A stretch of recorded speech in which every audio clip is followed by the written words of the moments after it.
La vanille, c'est comme toute plante, hein, il faut en prendre soin. La qualité du produit même dépend de son environnement. Donc ça dépend de la température, ça dépend de l'humidité, ça dépend du sol. Mais ça dépend énormément aussi des personnes qui en prennent soin. Et ce sont des terroirs favorables pour la culture de vanille, où vous allez trouver aussi des personnels aguerris dans le soin des vanilleries.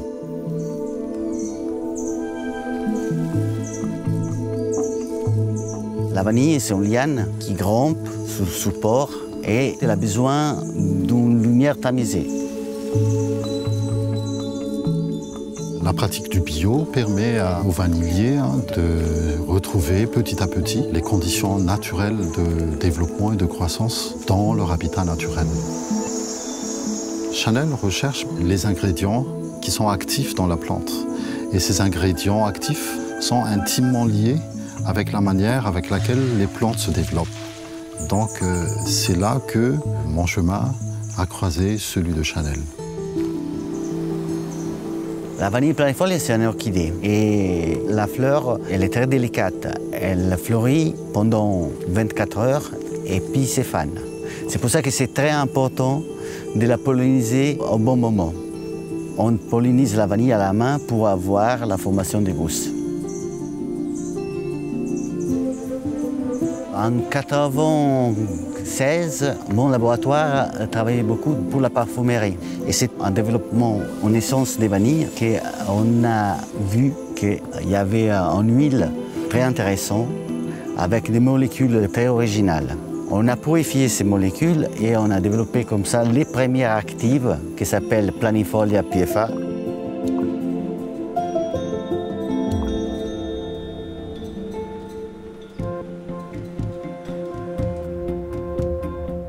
Les plantes sont un livre dans lequel nous avons encore beaucoup de choses à apprendre, à comprendre. Ce qui est intéressant avec la Vanilla planifolia, c'est que chaque extrait, chaque partie de la plante a donné lieu à des efficacités intéressantes.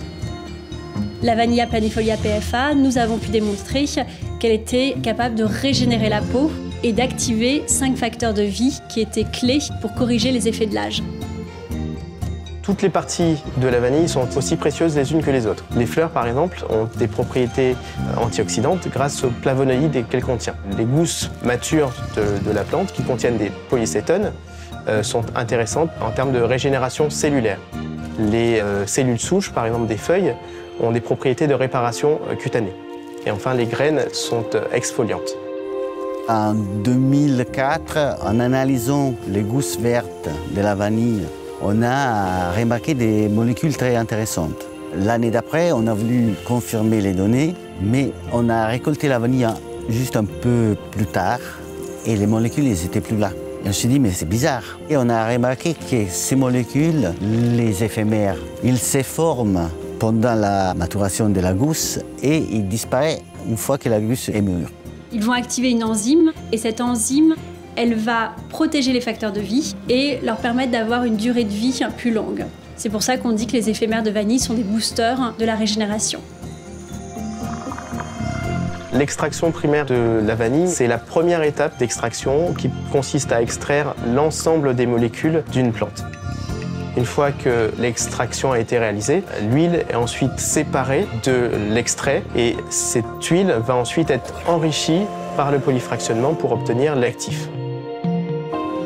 Une formule Chanel, c'est le résultat de la collaboration de multiples experts.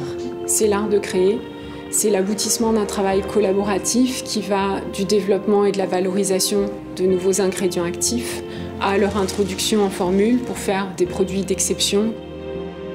Pour concevoir un produit cosmétique, derrière, il y a des expertises scientifiques soutenues, vraiment au service d'un produit, pour garantir l'efficacité de ce produit et rendre jour après jour la peau des femmes plus belle.